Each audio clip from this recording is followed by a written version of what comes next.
Isang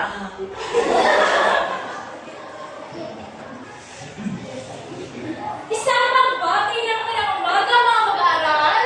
Magandang araw! Sisimulan natin ang ating klase sa pamamagitan ng isang maikling panalangin na pangungulahan ni Ginoong Raymond Mandoles. Magsitayo ang lahat. Sa kanila naman, ang anak, Espiritu Santo. Amen. Maraming salamat sa ibigay mo po.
ibahagi ninyo ang inyong kaalaman patungkol sa kasabihang aking maliwanag na kakos, intindihan ba na lahat? Oo! Okay. Ngunit bago yan, class, ay tumunod na muna kayo sa ating liwagang bilog. Okay. Kumuha kayo ng isang participante.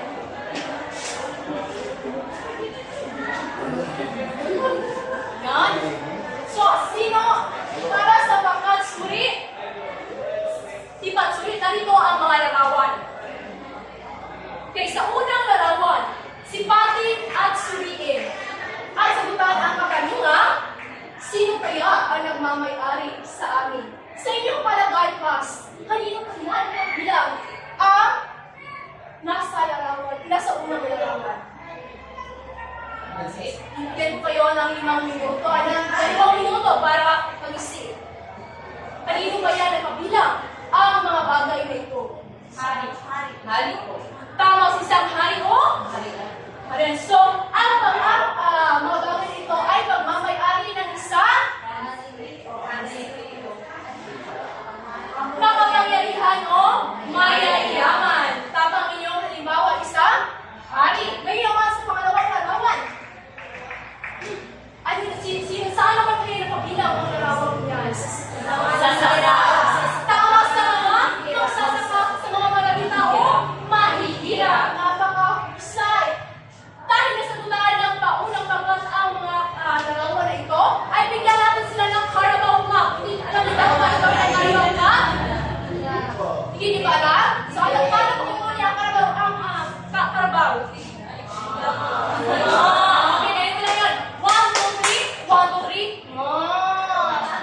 Okay, sabay-sabay! Okay. 1, 2, 3! 1, 2, 3! Okay, ngayon, mas ay lumako naman tayo sa pangalawang kategorya. Ang kategorya, gintong kasabihan, gintong karunungan. So, basahin ang kasabihan na ito at ibahagi ang laman nitong karunungan. Ibigyan ko lang kayo ng 1 minuto para mag-isip.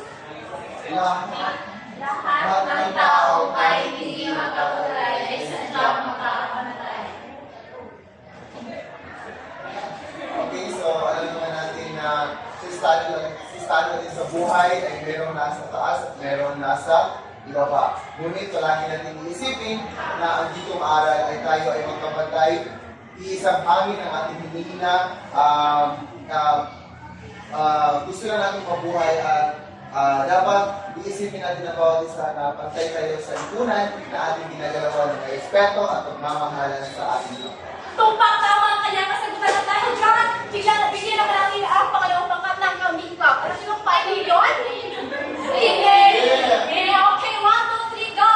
1, 2, 3! 1, 2, 3! Yay! Okay, napakadaling dahil nasagutan niyo lahat ng ating gawain ngayong araw na ito. Batay sa mga larawan na inyong nakita at sa mga pahayag na inyong binigyan ang sariling pangkulugan class. Sa mga ideya inyong narinig, saan kaya makatungkol ang kwentong ating tatalakayin ngayong araw na ito? Sino ang gustong sumagot? Taas ang kamay, Shrel! Siguro kung ang tatalakayin natin ngayon ay patungkol sa mga mayayaman at sa mga hirap na tao. Napakahusay, tama ang kanyang kasagutan at dahil dyan, meron pa natin sa Shrel Pass! Kung ang ating tatalakayin ngayong araw na ito ay pumapatungkol sa tunggalian ng mayayaman at mahihirap na pinamagatang walang Panginoon, Idiokrasias A. Rosario.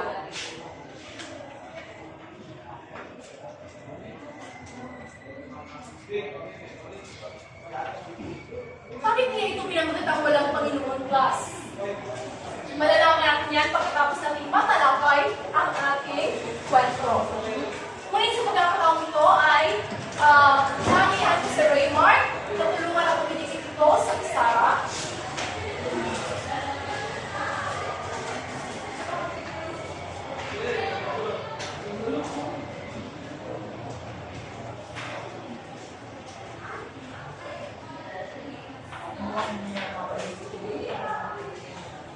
Maraming salamat. Ako ay nabati ko si Raymart. Bago natin talakayin ang mga ating bago natin umpisa talakayin ang kwento class, ay narito na muna ang ating layunin ngayong araw na ito.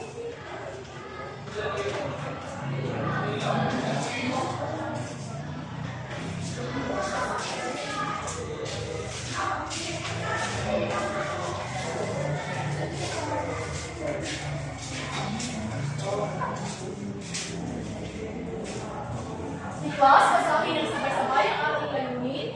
Pagkatapos na aralin ang mga mag-aaral ay inaasahang nasusuri ang maikling kwento ayon sa dulog ng rasismo at simbolismo na ipapahayag ang sarili sa loob batay sa mga pangyayari na nakaloob sa akda at nakabuo ng sariling interpretasyon sa mga nagpapahayag na nakaloob sa maikling kwento sa pamamagitan ng okay. Inaasahan ko ang inyong partisipasyon at kooperasyon nang sa gayon ay makamit natin ang ating layunin sa araw na ito. Nakakaasa ba ako sa inyo, Bas? Oo!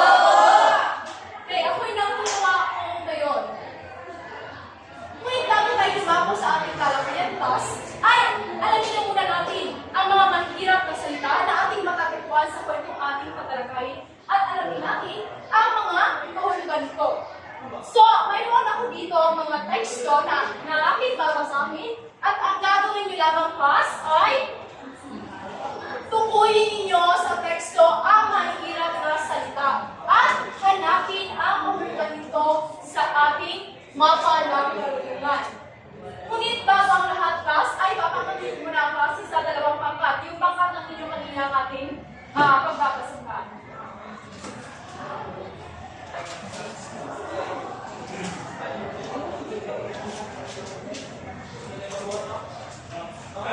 Okay, sa inyong pangkat class ay pipili kayo na bawat pangkat ay mayroong tag-isang partisipante kung saan ito ay isang laro kung saan ang mga pangkat ay nagpapaunahan sa paghanap sa mga mahirap na salita sa tekstong aking babasahin. At pagkatapos ay hahanapin nila dito sa mapa ng kanungan ay nakasagutan ang mga wastong hulugan ng mga salita nito.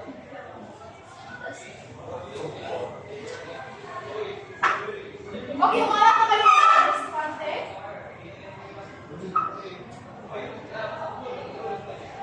Naghanap na ba kayo, class? Opo. Right, so yung inyong partisipante ay may dito sa harapan.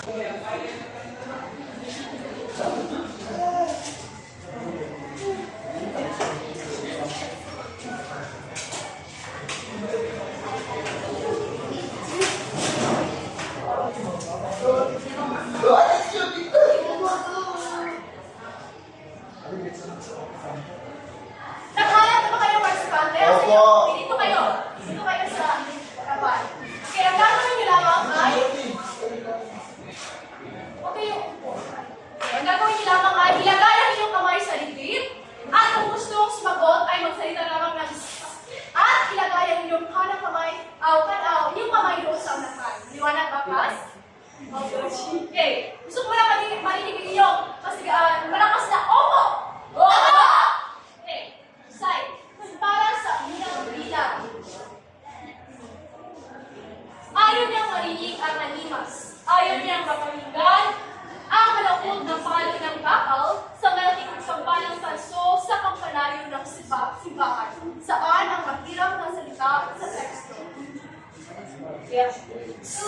Okay, ang nauna ay si Juby. Ano ang mahirap na salita sa teksto, Juby? Animas. Animas. Tingnan natin kung parang ba ang kanyang kasagutan. Hanapin mo sa mga kanyang kasagutan ang kahulugan ng salitang animas. Pagtulog ng pagkakita sa simbahan. Tingnan natin kung tama ba ang kanyang kasagutan.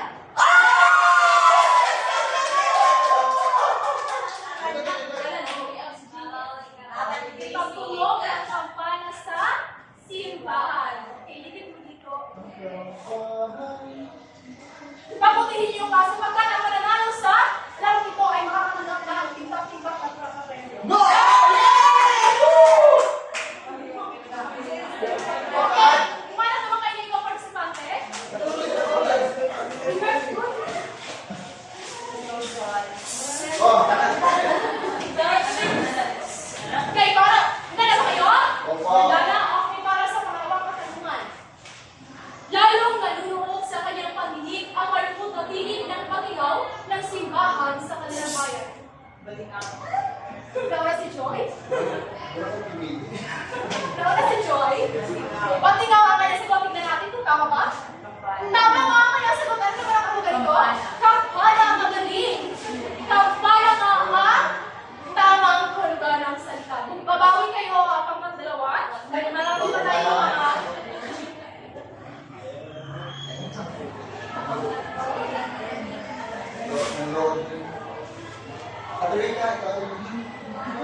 Kay para mas sa pag-lima. Okay, para si Buster, kasi si Buster, so, inapang ka. Inapang ka. Okay, maging aktibo ngayong bus. Ouch! Kay para sa pag-lima. Bilang ang tinig ng ina ay nakapagpapalubag sa kalooban ng binata kung kaya titigil ang kanyang galit at kaagad. Oo natin!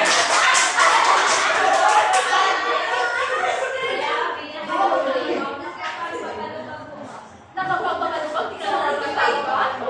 Tama, nakapagpapalubag at ang naman ang pagkalikot, Joan? Nakapagpakalma? Tama!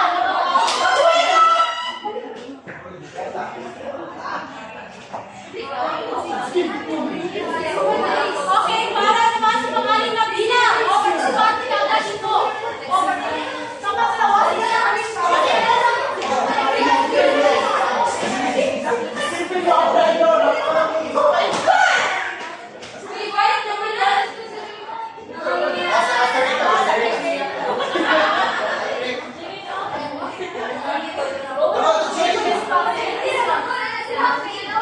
Ma'am, okay na ba? Ma'am? Okay, para sa pangalan na bilang. Si Marcos ay nagsimpa ng kanyang pag-ibig kay Amita at sila ay naging hihim na magkasintahan.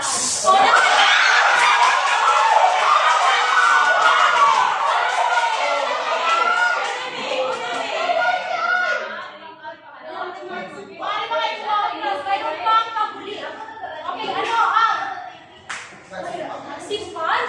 Tama nga, nagsimpan. Ano nga ang ulit? Umami lang. Okay, umami lang na ngayon. Tapos, Ari pa kayo, para sa pakuli naman, si Pati.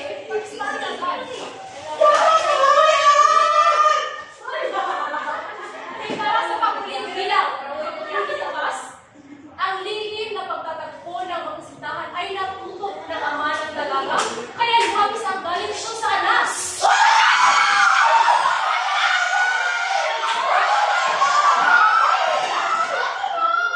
Ano ang mahirap na salita? Natutok. Tama, natutok nga. Ano naman ang tulog na ito?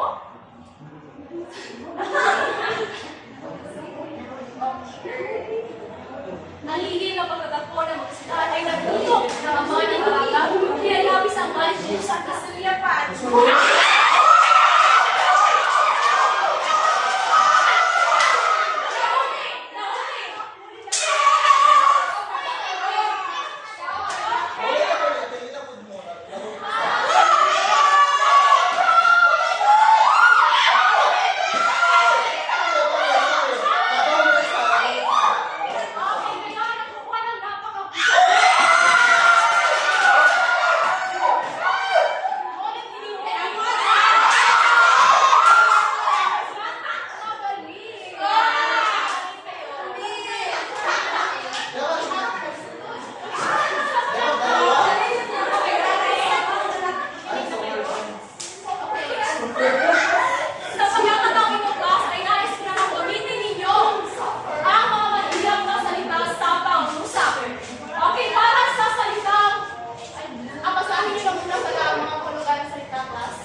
Simbolismo.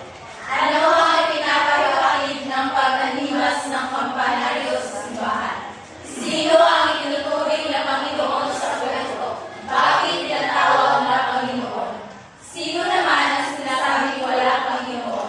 Bakit nasabing walang Panginoon?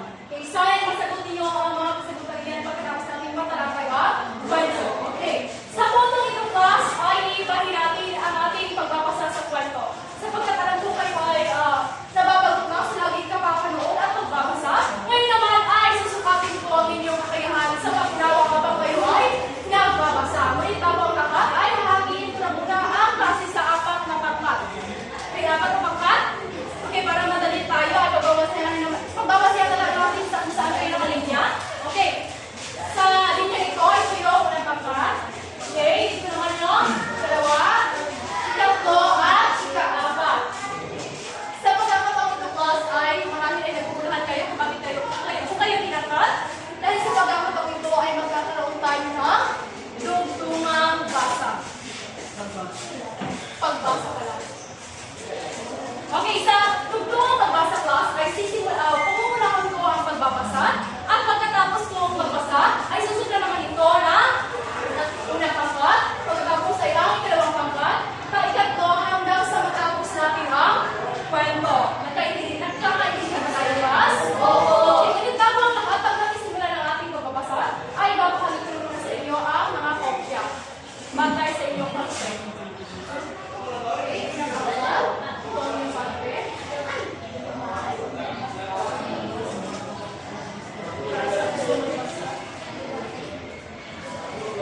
Pangalawang pangkat, pangalawang parte.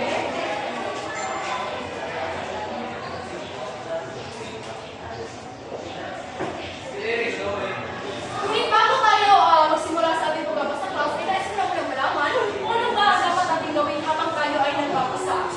Jinky, ano ba ang dapat natin gawin habang tayo ay nagbabasa? At nakikinig? Ano ang gagawin? Unawain ang binasa. Okay, magaling. Ano pa, Joan?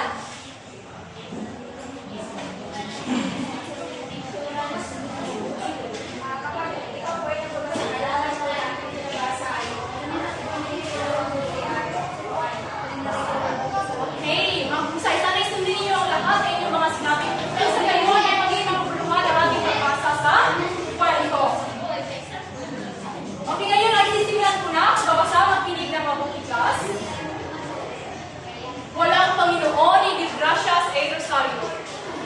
Nang makita ni Marcos sa kanilang lumang orasan na ang mahabang tuturo ay malapit nang sumawit sa 12, samantalang nakapako na sa 18 ang maikling daliri, hindi niya malaman kung saan magtutungo. Isilik-silik ang kanyang bulo kahit saan. Saka ang dalawa niyang tuturo ay ipapasak sa mga butas ng kanyang taga. Ayaw niyang marinig ang animas. Ayaw niyang mapakinggan ang marupot na palo ng bakal sa malaking kampanang tanso sa kampanaryo ng simbahan sa kanilang bayan.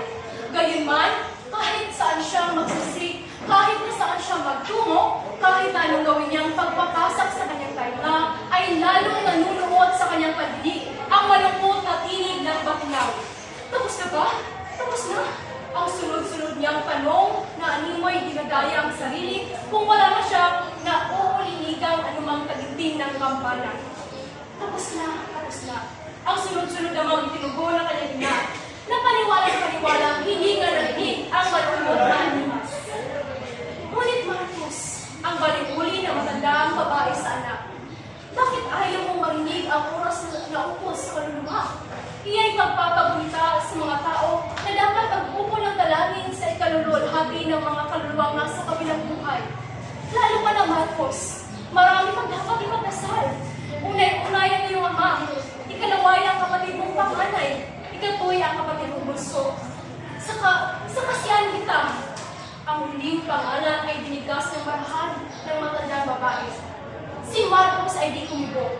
Samantalang pinapangaralan siya ng kanyang ina, ang mga mata niyang galing sa pagkakapikit, kaya't nalabo pa't walang ilaw, ay dahan-dahan siniputan ng ningas, saka manilisik at mag-aapoy. Hindi rin siya sumagot. Hindi rin siya magsasalita. Subalit, sa kanyang sarili, sa kanyang dibdib, sa kanyang kaluluwa, ay may naungusap, may nagsasalita.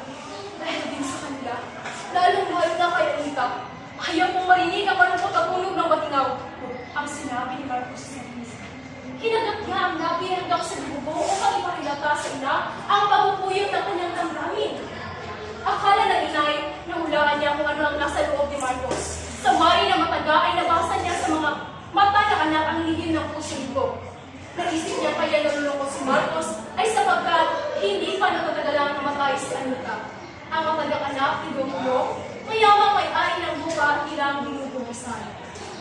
Nalalaman ng ina ni Marcos na lahat ng susilak nito sa bukid, lahat ng pagpupunyaging magtutol sa pamagitan ng pagbabasa, lahat ng pag-iimpong na ginawa upang maging sa kanilang anak Pawis ay ukol kay Anita, at saka namatay. Naramdaman din ng ina ni Marcos kung gaano kirot para sa kanyang anak ang gayong dagok ng kasawian. Dapat kang maging malungkutin ng kanyang anak. Ito ang kanyang ibig-ibangin. Ito ang nais niyang alibig. Kung maaari sana'y magpulutan ng pinig ng subyang sa dibdib ang kanyang anak. Lumakad ka na. Ako malagi. Lumakad ka na, Marcos, sa upo ni Damasman. Tila Tila may relasyon sila. Kung kakailangan ng mabuting mga awit na manunugtog ng gitara. Sila naman ang idulala sa tama ni Marcos. Yan lamang ang kanyang nasabi ng malakas. Sa kanyang sarili na itutong niya na hindi masusukkat ng kanyang ina kung gaano kakait para sa kanya ang pagpapalaya ni Anita. Pagkakasa ay hindi sa kaalaman ng matanda ang patay na nangyari sa pagkamatay kayo. Kung nalalaman lamang ni ina ang lahat, ang sabi niya uli sa kanyang sarili, samantalang pinamasdan niya ang kanyang ulilang bituin sa may kaparapan ng kanilang ng kanilang bayan na ipinalagay niya magluwa niya nila. Gising hindi ako itataboy sa masiyahan. Pag-uusapan pa lamang ng mag-ina ang gumagay ngayon ang malaki nilang kapalaran sa sapagkat kabuti ang lagay ng kanyang bilang palay. Nang isang utusan sa kanyang mahalaan ang dumating na talagay ng utos na mangungumang sila'y pinaalis sa kanilang malupang pinaglalayuan at sinasasabing ng Roche Pinayong na ama ni Anita ang lahat ng lupa nilang sinasaka. Ina, matanong kita mo? Ang unang ay tanong ni Marcos sa ina matapos masumali ang utos ng tutuhan. Anak ko, Ang palaw na pangis ng pagtanang babae sa walay kapit sa rin mga anak. Bakit ang mag-iisip sa tuloy sa salay na lamang dalawa ang bubuhay sa daigdig? Ang tinig na matanda ay nakapagpalubag sa looban na binata. Mas, harap ang paghahaya na may-ari ng lupang kanilang inuuwisan ay isa-isa ang babalik sa alaanan niya ang malungkot na kasaysayan ng kanilang lupang sinasaka. Ang sabi talaga sa kanunungan ng kanyang ama ang naturang lupa. Walang sino ang sisisir ng mabulis at walang sino ang makikialam sa anumang bunga ng kanilang mga langit. Subalit ng bata ang kanyang ama ay may nagpasukat ng lupa at sinasabing kanila. Palibhas ay wala silang may bayad sa manananggol. Ang pamahalaan ay nagsulang ng malasasin sa kanilang kalagitnaan upang pangilikin ang kanilang kalagitnaan upang pangilikin ang kanilang katwiran at kasatan. Sa wakas ay napili sila mamulisan ng biniglan sa pagkalisuot.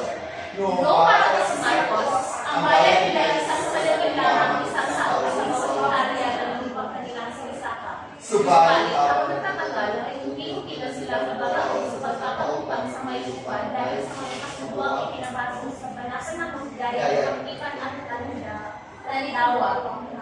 Kaya namatay ang ama ni Marcos ay dahil din sa malaking sama ng loob ng relasyon siyo. Ang kapatid niya ay namatay dahil sa paglilingkod sa bahay nito. At higit sa lahat, nalalaman niya ang kaya namatay siya na hinaya sa pagkakatutok ng ama na ipagtagpong minsan sa kanya sa loob ng kalamanan. Isa sa tingin maliwalang ang buwan. Sa ngayon, paalisin naman sila sa kanilang bahay at upang binubuwisan. Ganong pagbat, maaari kayong humarap na inyong participante para kitigin sa hindi kayo isa lang yung mabasa, maaari din sa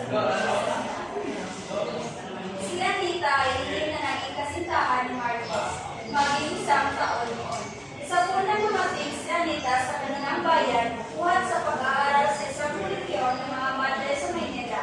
Si Marcos ay nagsimpan ng malaking pag-ibig sa kanya. Alam ni Marcos ang kanyang kalagayan na halos ay lumaki sa bago ng kalabaw at sa pagkikin sa kanilang labos sa ilog. Si Marcos ay natapos lamang ng katisismo sa eskwelahan sa silong ng kumbento sa kanilang bayan at natulong sumulat sa pisara ng malaking numero. Ngunit ngayon man, liwanag ng kaligtasan at pagkaunlad. Katutubo kay Marcos ang hilig sa pagkatuto sapagkat sa pag-alim niya sa mga samahang pambayan ay natuklasan niya walang mabuting pag-aralan kundi ang kahiligan. Walang aklat, walang pahaligan at tinkuhan sa sariling wika na hindi binabasa ni Marcos. Kahit maghiram lamang kung wala na siyang ikilig. Nagbabasa rin siya ng Biblia at ibang aklat na tuhanan niya sa wikang Tagalog o kaya isalin sa wikang ito. Lalo na magsimpan siya ng pag-ibig kay Anita, wala siyang inaalagata sa kanyang buhay, kundi ang balang araw ay maging karapat-dapat sa mga kamay ng anak nito, Tio, na may-ari ng lupa nilang sinasaka. Isa pa'y bukod sa niniwala siya sa kasalihang, ang lahat ng tao, kahit hindi magkakulay, ay sadyang magkapatay. Ang tinatanggap din niya ng palasak ng kawigaang, ang katapat ng langit ay kusalihan. Dahil dito, kahit bahagya ay hindi siya nagatuloy ng pagsisimpa ng pag-ibig kay Anita. At naibig naman siya ng anak ni Don Pio, bakit hindi siya maiibig? Minsan, si Anita ay namangga sa kanilang ilog. Nag-iwang ang mangga at nahulog sa tubig. Si Marcos noon ay nasa damo at linip niya sinusundan ang bagas ng tubig ni Anita. Na makita niya malaking sakuna, ay lumunda siya sa ilog at sa pamamagitan ng amoy ng pasilpin, ay inabot niya si Anita na kumakamot sa ilalim ng ilog. Marcos, matagal na rin kitang iniibig ang tapat ni Anita sa binata. Makaraan ng maingang buwan buhat nang siya'y mailigtas. Noong kung araw ang taning sa mag-ina upang isalin ang lupang gayo ang sabi ay alin ng kanilang mga ninuno, ay binupuwisan nila at sinasama pa ngayon. At saka silang mas ina ay itataboy. Sino ang hindi magdadalang po sa dayong kabututan? Dahil sa kanyang ina, natutong mag-iim si Marcos sa kanyang bagang. Inagat niya ang kanyang lagi upang huwag mapulalas ang kanyang galit. Inayong niya ang mga kamay hanggang matimo sa palad niya ang kanyang mga magulo. Isang pakipsilim na narinig niya sa kampanaryo ng kanilang simbahan ang malungkot na agunyas. Una-una ang malaking kapana sa kasunod ang mali. Bang, ting, ting, babae ay nalabutan ng hinga. Maliit naman ang kanyang gayan upang malihim pa kung sino ang binawalan ng buhay. Wala siya nalalamang may sakit kundi si Anita. Dahil sa pagkakaputok sa kanila isang gabi, ang dalaga ay sinagtamabuti na ayon sa sabi ng nagbabalita kay Marcos ay mata lamang ang walang latay. Buwan noon ay nagkasakit si Anita. Araw-araw ay tumanggap si Marcos na balita na kakain niyang tumalang minsan ay hinarangan siya ni Don Teo na may hawak na revolver. Susuong minsan na si Marcos, subalit na dalawang loob siya. Maaaring maging dahilan iyon ang bigla pang pagkamatay ng kanyang iniibig, bukod sa magiging subyang sa kanyang ina kung siya ay mawala. Ang huling dagot nito sa kanya ni Don Chong ay isinama lamang niya sa talaan ng pagmamalupit sa kanya ng mayamang may-ari ng lupa nilang binubuhisan. Pag-aagaw sa lupa sa kanila, pagpapautang ng patong-patong, pagkamatay ng kanyang ama, pagkamatay ng kanyang kapatid, at saka noon nagtangka sa kanyang buhay. Pinakahuli nga ang pagkamatay ng tuluyan ni Anita, na ayon sa balita niya ay nalabutan ng hininga na siya ang tinatawag. Sa kanitong huli ay pagpapaalis sa kanilang lupang pinagisnan at pinagyaman sa tulong ng kanilang pawis na mag-anak. Ngunit si Marcos, isang magagawang hubog sa palihan ng bagong panahon, ay lumaki ang puso sa pagtitiis. Naging maluwag nga ang kanyang dibdib sa pagtanggap ng pang-aapi ng may lupa hanggang noong bago mamatay si Anita. Akala niya'y maaari pa siyang makalunong sa bagong pang-upa sala ng itinuturing niyang Panginoon. Datapwat nang tanggapin niya ang utos ng hukuma na pinaalis siya roon, talagang nagdilim ang kanyang isip. Noon pa'y naisip niyang gawing batas sa kanyang kamay, yamang hindi na niya matatamo ang katarungan sa hukuma ng mga tao. Huminahon ka, anak ko, sabi ng kanyang ina. Hindi natutulog ang bathala sa mga maliliit, magtitiis tayo. Hindi na niya itinuloy ang paghanap ng kanyang itak na matalas. Pagkakain niya ng agahan, nilibang niya ang kanyang ina sa kalumabas sa bukid. Pagdaramdam at paghihinayang ang mga na sa kanyang puso. Ganoong pawis ang nawala sa kanya upang isaka ang nagkulang bukid. Gaanong pagod ang kanyang pinupunan upang ang palay nila ay magbungang mabuti. Sa kangayot pa pakikinabangan at magbunga sa ibang kamay, nagpapalatak si Marcos sa ibabaw ng kanyang kalabaw. Ibig man niya magdilim ang isip kung nagugunita ang utos ng hukuman. Subalit, ang alaala ng kanyang inay walang umiwan sa bagharing sumusugpo sa nagbabalang unos. Dalawa na lamang sila sa daigdig upang huwag niyang pabayaan ang kanyang ina. Ipinangako niyang hahalugan ang kaligayahan ang nalalabing buhay bago malagutan ang kanyang ama. Dahil nga sa kanyang ina, kaya naisip niya ang kabutihan kung sila'y nagsasarili. Tutungo tayo sa Hilaga at kukuha ng homestead. Kakasundo tayo ng mga bagong magsasaka, Paris ni Don Cho. Di kailangan magkaroon din ako ng gayak na Paris niya. Kabalintunuan, man ang sinabi ng anak ay hindi lang nagpusi sa ina. Wala siyang nalalaman, hindi takip siya. Kung nakaligpit na ang mga tao sa layon, ang buong kuyakan ay isinusuot ng kanyang anak sa kalumabas sa bukid. May 2 linggo ngayon ang ginawa ni Marcos. Hanggang isang araw, tawagan siya ng pansin ng matanda. Marcos, sabi ng matanda, 2 linggo na lamang ang natitira sa ating tani, ay hindi mo ginagawa ang pakikipagtuos kay Don Chong. Kung may magiging sukliman lamang tayo sa ating ani na yun, huwag ka pong mabahala, ina, sabi ng mabait na anak. Nalaglag po ang dahon sa kanyang kapanahunan. Talinghaga na naman ang sinabi Marcos. Dirman ay nabinita siyang isang bagay na ibig niyang malaman sa akin.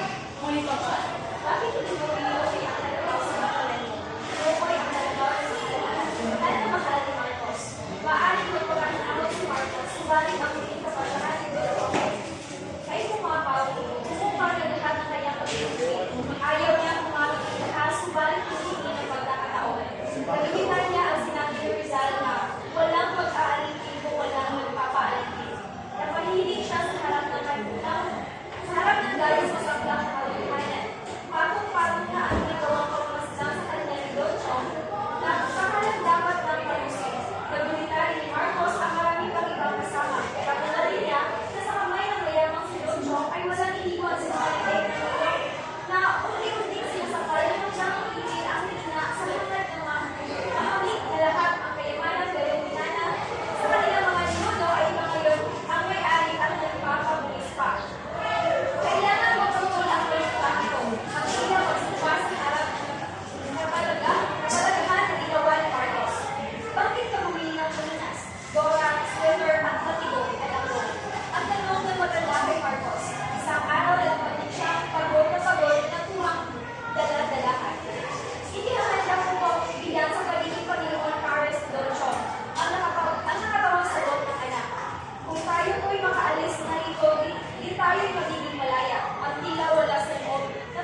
Ang taong marunong sumagot ay hindi uuwi na kasimangot. Kaya naman, huwag na kayong matakot bumunot ng ating mga katanungan na hindi naman kayo mahihirapan. Israel, bumunot ka lang isa. Rogeline, ang iyong katanungan ay, ano ang estado ng buhay ng mga panahong tauhan na ipinakita sa kwento? Base ko sa kwento na aking nabasa, ang estado ko na pangunahing tauhan na sa kwento ay mahirap. Kasi ang estado ko ng pangunahing tauhan sa kwento ay isang mahirap at magsasaka na kung saan ay kanang iwan na sila kung saan ay mayroon silang malaking galit sa mamayari ng lupain na kung saan ay nananitangkat sila na kung ano na lupa. So kaya yung pangunahing tawag doon ay Mahirap at mayroon. So, tama si Rogeline ang mga pinapakita sa kwento magkaiba ang katayuan ng buhay na mga walang tauhan. Si Marcos na mahirap at si Romeo na mayaman. So, ano naman ang katangian na ipinapakita ng mga tauhan batay sa kanilang estado sa buhay? Nais mo sumagot ay si Marife. Marife? Ano naman ang katangian na ipinapakita ng mga tauhan batay sa estado ng kanilang buhay?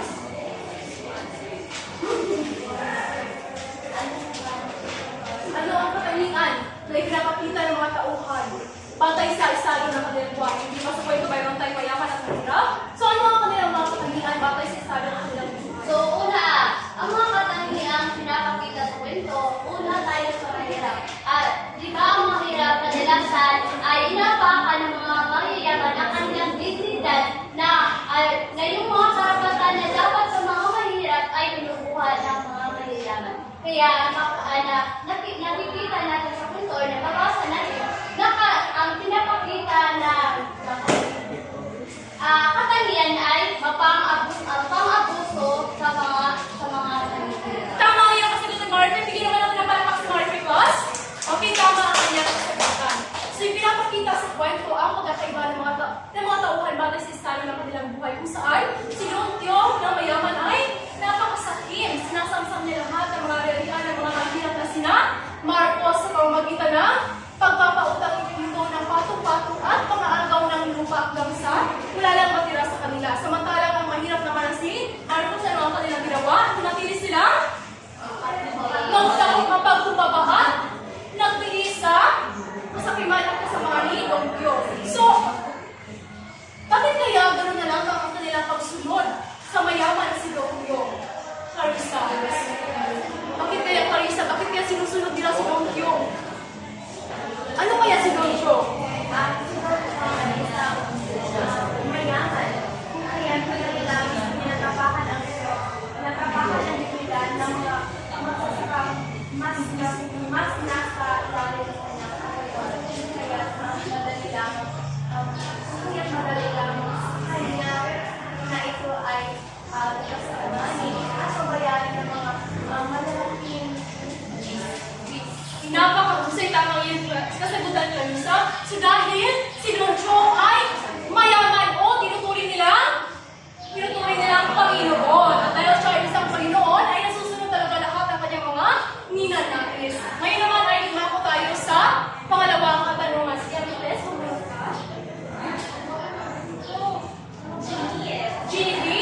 kumbento. Okay, remark. Sa simbahan. Remark? Okay, so, kasi sa kwento na binasa ko lang dahil hindi na mapakalat si Marcos, ito ay sasabihin niya niyang pag-usap ng kwento kaya Okay, so dahil kahit ang hirap sa Marcos Plus, ay pinagsikapan niya magmulat sa katotohanan kaya siya ay nagpunta sa kumbento at doon siya ay nakapagtapos na pagbisismo. So mananampalataya ito si Marcos. At ano pa ang kanyang nakahihigan gawin doon? Siya ay nagbabasa ng mga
tama. So para naman sa inyo, hindi ba nararapat yun para kay Dong Jong? Nasa kwento ay talagang napakasama naman siya. Para sa iyo, GK, hindi ba nararapat yung pag-okay ba? Hindi ba nararapat si Dong Jong? Sir. Okay ba? Eh, hindi ko gusto pa rin. Okay, so tama ang sinabi natin ni Rika Class. So, kahit na gaano pa kasama si Dong Jong ay ang pagpatay sa ang pagiging sa buhay ng isang tao ay isang malaking kasalanan sa buong may kapal. Kung kaya Class, kung kahit gaano pa kasama ang isang tao Class ay huwag ninyong ilagay ang bataw sa inyong mga kamay dahil ang may karapatan lamang na magbigay ng kasasahan sa mga napinsala ay ang tanging Panginoon lamang. Kaya naman ngayon ay tumako na tayo sa pang-anim na bilang.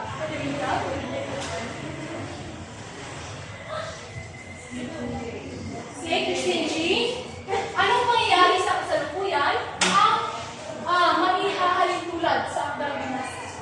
So, ang mga pangyayari na hindi sila isang dasa yung katulad na lang sa gobyerno na kung saan ang mga mahihirap ay hindi nakakatanggap ng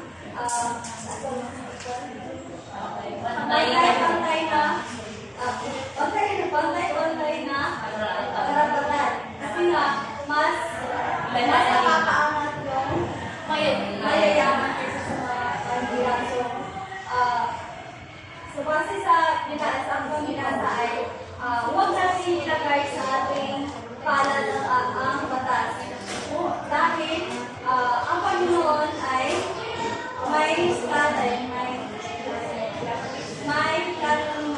may plano na ihanda para sa mga tao.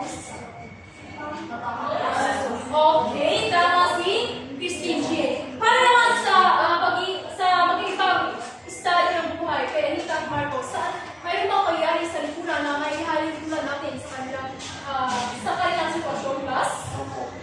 Okay, kung rin magbigay ka ng halimbawa, mayroon ba bang kilala na ganito ang pangyayari sa kanilang buhay? Okay, so bilang talaga natin na meron talaga mga ibang tao na kumukuha ng lupa sa kanila dahil ito po ay masasabi na natin na sila po ay mas nakakaangat sa buhay at merong kaalaman sa kung paano gawin ang mga bagay-bagay upang makuha nila ang isang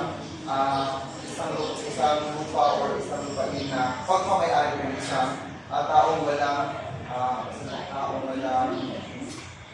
kilala. So, base po sa lipunan is, kami din po ay nakaranas na kinuha din yung lupain namin dahil sapagkat yung lula po ay hindi parang nandito lang siya sa lungsod, parang hindi siya interesado. Kaya ang ginawa ng mas meron sa pera yung kapatid niya. So, ang ginawa ng kapatid niya is pinatrabaho yung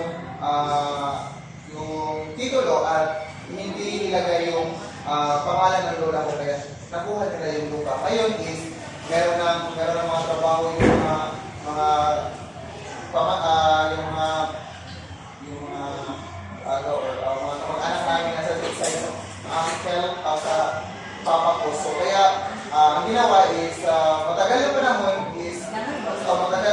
na pagkapang nila sa lupa namin is ngayon ay yung mga pamangkin ng papa ko is napaano na nasa para sa kanila ang mamabawi ng yung lupa. Kaya hindi natin pinigil sa kalaman natin na yung pagkamkam ng lupa ng mga mayayaman sa mga taong walang mga mamang ay maaalkapay hindi na kayo natin talaga sa lipunan natin na anak pa hanggang. Okay, tama kasagutan ni River. So, magpakita ngayon ay nakikita pa rin natin ito mga mangyayari sa kasalukuyan kung saan yung mga mahirap na nakakita sa lipunan ay inaabuso yung mga nasa mababang antas. Okay, ngayon ang ay limako tayo sa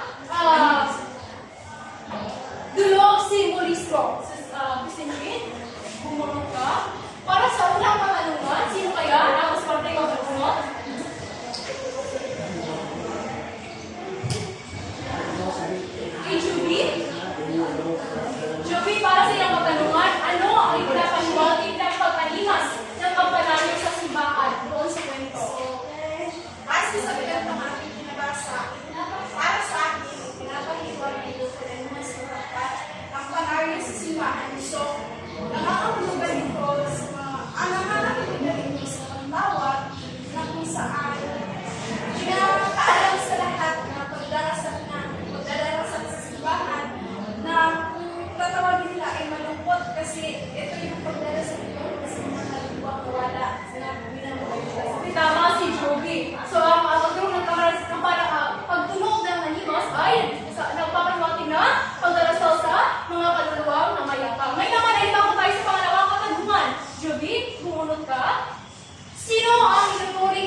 niya kanang gusto, walang ipuon niya kanang kanyang gusto, kaya tinatawag siya sa Panginoon sa aklat.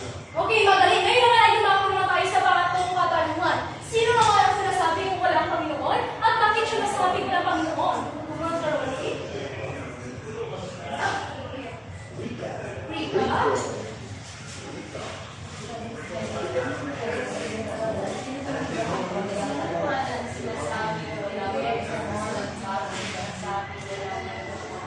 Sa tanong na sino, sa tingin ko po, ang pinakaliwanag dito ay si Marcos na kung saan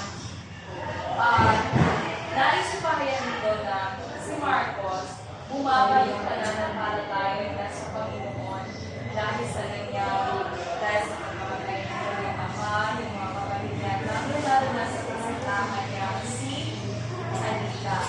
So, dahil nasabi ni Marcos na siguro po dahil nasabi na walang Panginoon dahil sa mga pangyayari na nangyayari sa kanyang buhay, sa tingin niya, parang ayun nga, nawalan siya ng pananampalataya na parang wala talagang makakatulong sa kanya na mag-resolve sa conflict na hitabo sa ilang pinabuhi. So, murag ang dibuhat na lang ni kaya ang parang ginawa na lang ni Marcos ay parang inaptay na lang niya yung kasabihang nasa Diyos ang awa, nasa tao ang gawa. Kaya nga ginawa niya, kaya nga pinakawalan niya yung kalabaw at inalaw na lang niya na sumaging si John na itinagnan na patay. Okay, may mga sa atin ka, pero makinig sa atin ka class. Sino magkakabay ka ako sa lugar? May boy. Para sa akin, sinasabi ko wala Panginoon ang itinuturo dito ay ang kalabaw. At tapos, sa bakit nasabi mo lang Panginoon, katulad nga ng sinabi ni Marcos, na mapalad na hayop na walang Panginoon. Kasi nga, di ba wala namang sinusunod na batas ang isang hayop, kaya ako nasabi na wala Panginoon. Okay, magaling din si Elsa. Tama! May tama ang sinabi na. Okay, so, yung kalabaw na nagpapaliwanag na walang Panginoon sapagkat yung kalabaw ay walang sinasantong Panginoon. Yung Panginoon, ang Diyos, hindi din niya, wala din siyang hinigala ng mataya o mahirap. Tama. So, tama ang inyong mga kasagutan kaso. Talagang naiintindihan niya, bakit kunay talagang naiintindihan ninyo? Ating kwento ang binasa. Dahil sa naiintindihan ninyo, ay wala ba kayong mga katanungan na gusto rin namin class? Okay, kung wala na, imapan tayo sa ating kabayo. Ulit, babang natin kung na kayo sa mga dalawang pangkat. Okay, yung pangkat nyo kayo na, yun yung magiging pangkat nyo ngayon class. Okay, so ang tanong ninyo, basahin ninyo ang inyong mga gagawin. Bumuulit sa inyo kung papakalugan, ang terminasyon sa mga nalinagang mahayag, matataluan sa asas, kagitan ng sama. Okay, ngayon babang natin, bumuulit na kayo dito. Ayan. Sa nakapanood dyan, yung mga talinghagang salita na inyo, bibigyan lang sa sarili yung kapagpulagan o interpretasyon. Ngunit basahin nyo lang ng inyong ng ating mechanics sa gawain ito. Mechanics, bawat grupo ay kinakailangan ng pag-graph, hindi ang leader lamang. Babawasan ang nakapulo sa iyong grupo kung makita may isang miyembro ang hindi sumahan. Hindi nalalaga sa 3 minuto ang gagawin ka. Para sa inyong pamatayan? Para sa okay, nasabay-sabay class?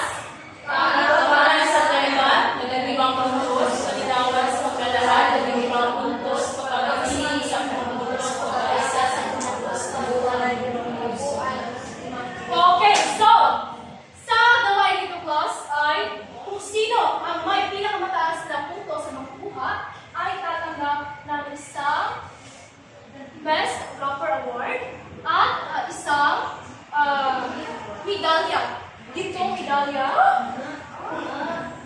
Kung kaya class ay galingan ninyo ang inyong gawain ngayong hapon ito. Kaya naman ay bisayan ninyo ang inyong gawain. Bigyan pa kayo ng 5 minuto.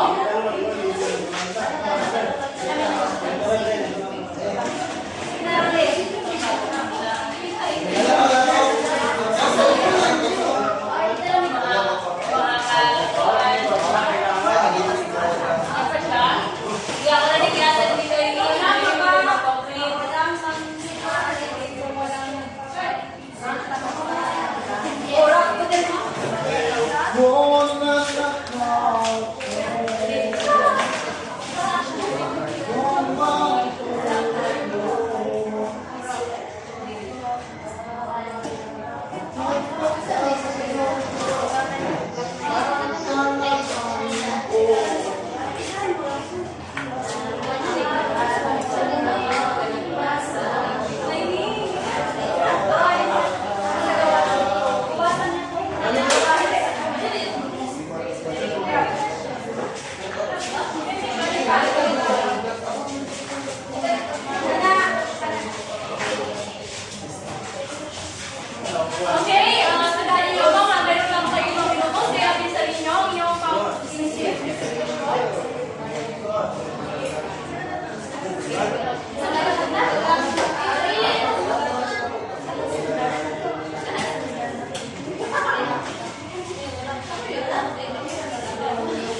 Dalawang segundo para sa inyong pag-iisabi.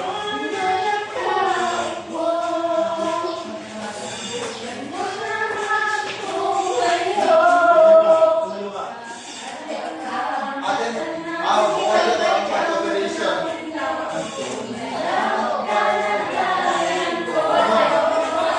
Sampung segundo na lang ang aking bibigay.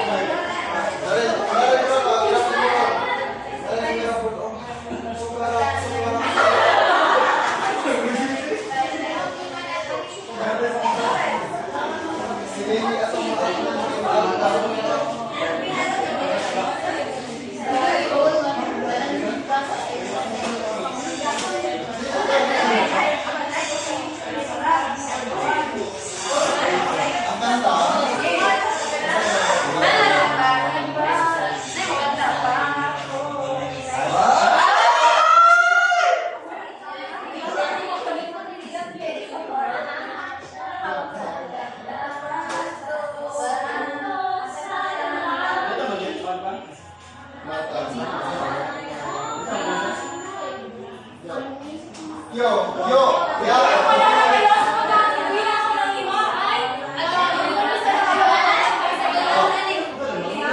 gawain.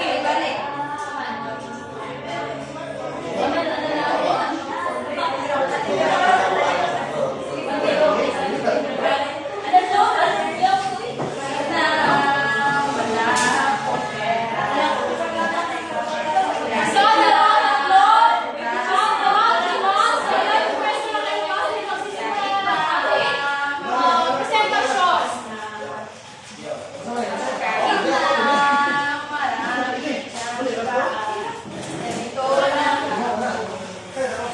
Simpleng tao.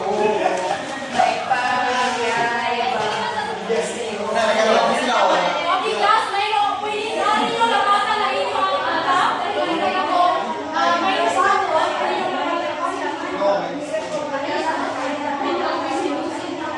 Okay, maganda na sa pagkakuna ay nagsisimula na i-presenta ang kanilang gawain class.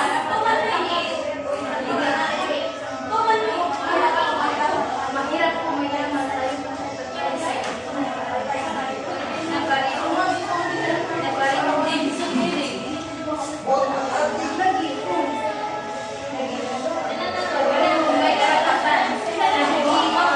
Mayroon, okay. Ang mga pangalawa ay maganda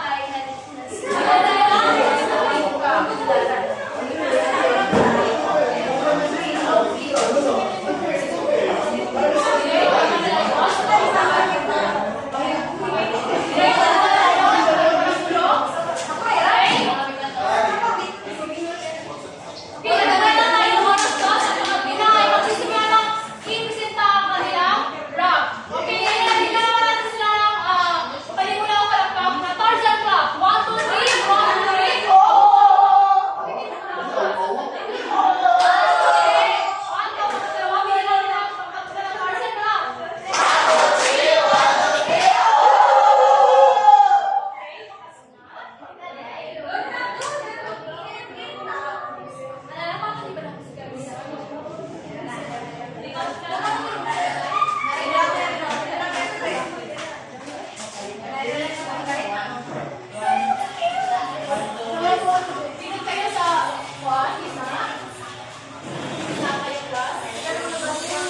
Kahit na wala akong pera, kahit na buta sa aking bulsa, kahit pa mahong ko'y kupas na, at kahit na marami siyang iba, ganito lang ako, simpleng tao, may pagyayabang ko lang sa'yo.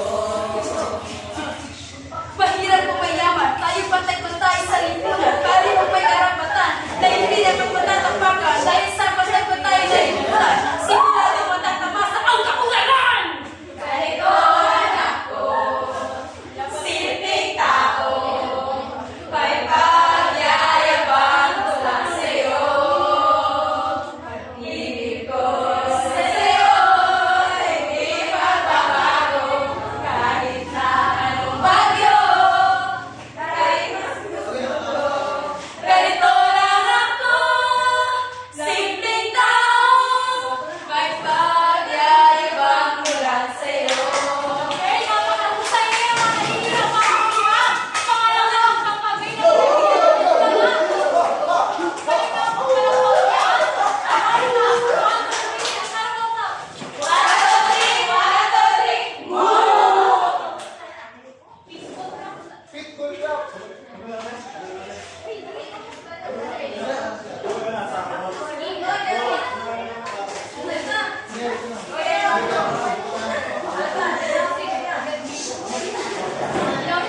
ang ating mga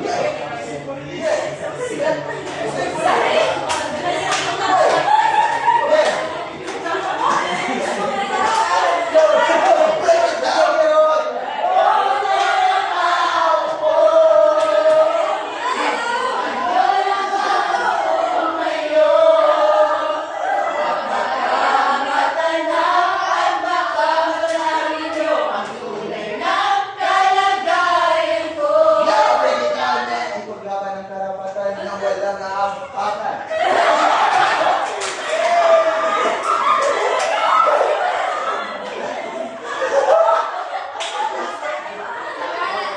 Sa alimang hamon ng buhay o sa alimang ganyan, kung mahirap ka, mawawala sa pag-asa dahil tayo ay pantay-pantay lang sa buhay. Yan, break it tayo! Huwag kang masyadong halata. Bato sa langit. Ang batang mahal, huwag magaling. Bato sa langit. Ang batang mahal ay huwag masyadong halata. Huwag kang masyadong halata.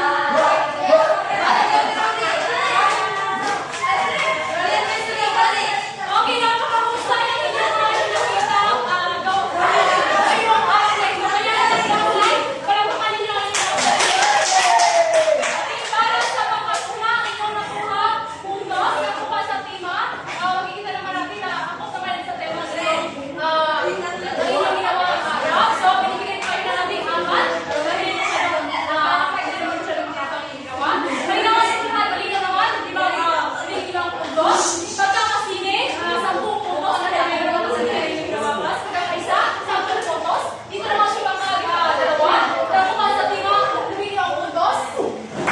Malinawan sa paglaluhan, dahil ang katamang dahil may dalawa. Sa pagkakasinig, 10, pagkakaisa 10, at ngayon kayo, apat siya na puntos. So kaya kayo ay nakakuhagis.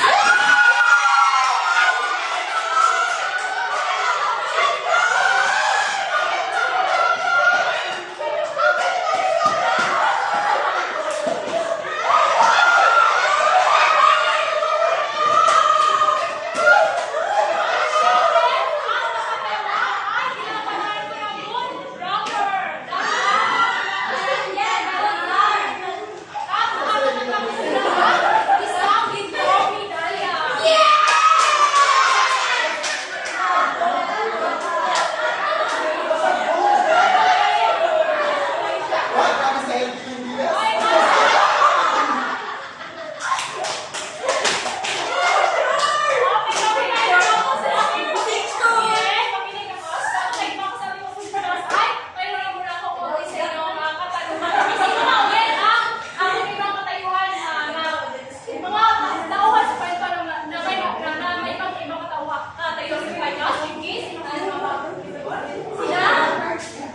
Si Don Chong, si Marcos, at si Alita. Okay, so ano naman, mga kulturang Pilipino na hindi ako kita sa kultura na makikita pa rin natin ngayon sa kasalukuyan. Clarissa, ano-ano ang mga kulturang Pilipino na ipinakikita sa kwento na hanggang ngayon ay makikita pa rin natin sa ating lipunan. Ano yun, ang mga kulturang Pilipino?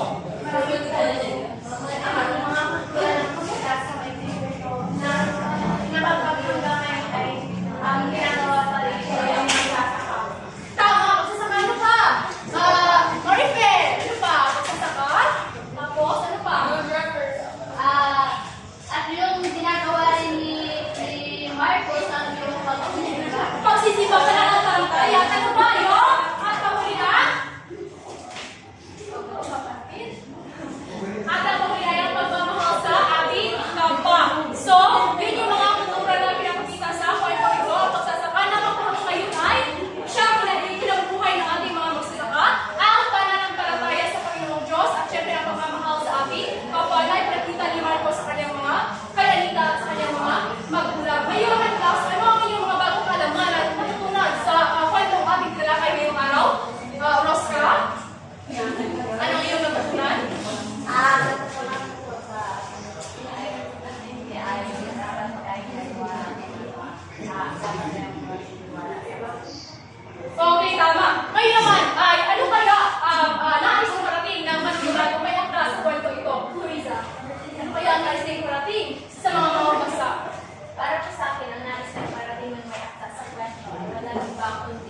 huwag natin hayaan ang ating sarili na apitin at kapapaliman. Minsan sa ating buhay, kailangan din natin gumawa ng hambang upang matigil yung naturang pang-aapi ng ibang tao na kung saan sobrang baba ng